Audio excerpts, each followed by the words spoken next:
پہلے تو نبی نے برکت کی دعا دی اور نبی سوار ہوئے, چاق و چوبند ہو گیا, اتنا چاق و چوبند کے سب سے آگے بھاگنے لگا. نبی نے کہا کہ مجھے بیچو گے؟ کہا کہ اللہ کے رسول ایک ہی سواری ہے, آپ لینا چاہتے ہیں ٹھیک ہے لے لیجیے. دل برداشتہ ہو کے بھی دے دیے. نبی کا مقصد کیا تھا؟ لینا نہیں تھا, ان کی ایک سواری چھیننا نہیں تھا, لے لیے. ایک تو خرید کر ان کو پیسہ دیے, گھر واپس جانے کے بعد پھر سواری ان کے گھر واپس دے دیے. اللہ اکبر, دیکھو خودداری کا کیسے پیغام دیے. اور آج ہم اتنا دے کے دنیا میں ڈھڈورا پیٹتے ہیں. یاد رکھیے میرے بھائی کو, یہ نبی کی سنت ہے, غریبوں کی غربت کا مذاق نہ اڑایا کرے, ان کا بھی خیال رکھا کرے. حضرت نگرامی, صدقۃ الخیرات, صدقۃ الفطر, آپ غذا اور راشن ہی دیا کریں. کہتے ہیں غریب کو راشن کی ضرورت نہیں. شیخ بن باز کہتے ہیں جس کو راشن کی ضرورت نہیں وہ غریب نہیں, اس کو مت دیا کرو. ہاں, وہ غریب مسکین نہیں, اس کو مت دیا کرو. ہاں, یاد رکھیے میرے بھائی کو, یہ راشن کو راشن ہی رہنے دیجیے, اور زکات سے آپ جو ہے اس کو پیسہ دے دیا کیجیے, تب جا کے فائدہ ہوگا. کب سے کب تک دینا ہے؟ افضل وقت ہے چاند نظر آنے سے لے کر عیدگاہ جانے تک. عید کی نماز کے بعد دیں گے تو فطرہ ادا نہیں ہوگا. اور صحیح بخاری کی روایت سے پتہ چلتا کہ یہ فطرہ اجتماعی طور پر اس کا انتظام کرنا بہتر ہے. وہ جو آیت الکرسی کی فضیلت ہے, شیطان چرانے آیا تھا, وہ فطرے کا تھا, اور ابو ہریرہ کو نگران بنایا گیا تھا. ابن عباس کہتے ہیں بخاری کی روایت ہے, نبی 27 رمضان عصر کے بعد ہمیں بھیجتے تھے. تو اس کا ثبوت ملتا 27 رمضان عصر کے بعد جا کے کلیکشن کر کے لا کے تقسیم عید سے پہلے کر دینا. جو لے رہے ہیں, جمع کر رہے ہیں, اچھی بات ہے, سنت کو زندہ کریں, کلیکٹیولی ایک جگہ جمع کریں. جمع کرنے کے بعد آپ بتائیں کہ آپ کے کانٹیکٹ میں جو بھی غریب محتاج ہیں ان تک عید سے پہلے پہنچانا چاہیے. اگر یہ کرتے ہیں بہت اچھی بات ہے, یہ ہونا چاہیے. کتنا دینا ہے؟ جو آپ کھاتے ہیں غذا زیادہ تر سال بھر, اس کے آپ کو 2.25 kg کے آس پاس میں عام طور سے بنتے. زیادہ مشہور ہے 2.5 kg. ہاں, 2.5 kg وہ غذا ہے نا. کھجور تولیں گے تو الگ بنے گا, کشمش تولیں گے تو الگ بنے گا, چاول موٹا ہے باریک ہے تو الگ الگ. اسی لیے علماء اختلاف ہے, 2.5 ہے, 2.25 ہے, 3 ہے, الگ الگ چیزوں کے حساب سے اس کا جو ویٹنگ الگ الگ ہوتا ہے. بہرحال اسٹینڈ بائی کہتے ہیں, علماء لکھتے ہیں کہ 2.5 ہی پہ نہیں بلکہ 2.5 سے تھوڑا زیادہ ہی دیا کریں. پر جو بچہ عید کا جانے سے پہلے پیدا ہوا اس کے بھی دینا چاہیے. یہاں تک کہ غریب جس کے پاس ایک وقت کے یعنی جتنے وہ دے سکتا اس کے بھی ہے, یہاں تک کہ فطرہ لے کے بھی اپنا فطرہ دے سکتا ہے, اور اس میں زیادہ نہیں, تاکہ یہ پیغام ہے غریب بھی کسی موقع پر مالدار کے برابر صدقہ خیرات کرے. اللہ اکبر, کیا پیغام ہے میرے بھائیوں. آخری بات یہ ہے کہ اس میں عید کے لیے ہم جو تیاری کرتے ہیں, عید نبی نے فرمایا ہر قوم کی عید ہوتی ہے, ہماری عید ہے.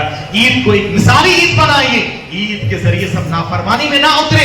ایک مہینہ جو کیے تھے عید کی رات اور عید کے بعد سب ضائع کر دے, ایسا نہ کیا کرے. تو رب العالمین سے اللہ تبارک تعالی ہمیں اور آپ کو آخری عشرے کا پورا اہتمام کرنے کی توفیق عطا فرمائے. خاص طور سے جو قیام کرتے رات جاگتے ہیں, غلط کاموں پہ نہ گزارے, اعتکاف میں بیٹھنے والے بھرپور فائدہ اٹھائے, اللہ سے تعلق جوڑے, اور سارے دنیاوی امور سے, دنیاوی گزٹ سے, دنیا کی چیزوں سے دور ہو کر عبادت کرے. اللہ نے توفیق عطا فرمائے. آمین. وآخر دعوانا الحمد للہ رب العالمین. إن الحمد لله نحمده ونستعينه ونستغفره ونعوذ بالله من شرور أنفسنا ومن سيئات أعمالنا. من يهدي الله فلا مضل له ومن يضلل فلا هادي له. وأشهد أن لا إله إلا الله وحده لا شريك له وأشهد أن محمدا عبده ورسوله. وأعوذ بالله السميع العليم من الشيطان الرجيم من همزه ونفخه ونفثه. إن الله ملائكته يصلون على النبي يا أيها الذين آمنوا صلوا عليه وسلموا تسليما. اللهم صل على محمد وعلى آل محمد كما صليت على إبراهيم وعلى آل إبراهيم إنك حميد مجيد. عباد الله رحمكم الله, إن الله يأمر بالعدل والإحسان وإيتاء ذي القربى وينهى عن الفحشاء والمنكر والبغي يعظكم لعلكم تذكرون. اذكروا الله يذكركم وادعوه يستجب لكم ولذكر الله تعالى أعظم. قوموا الصلاة. عباد الله.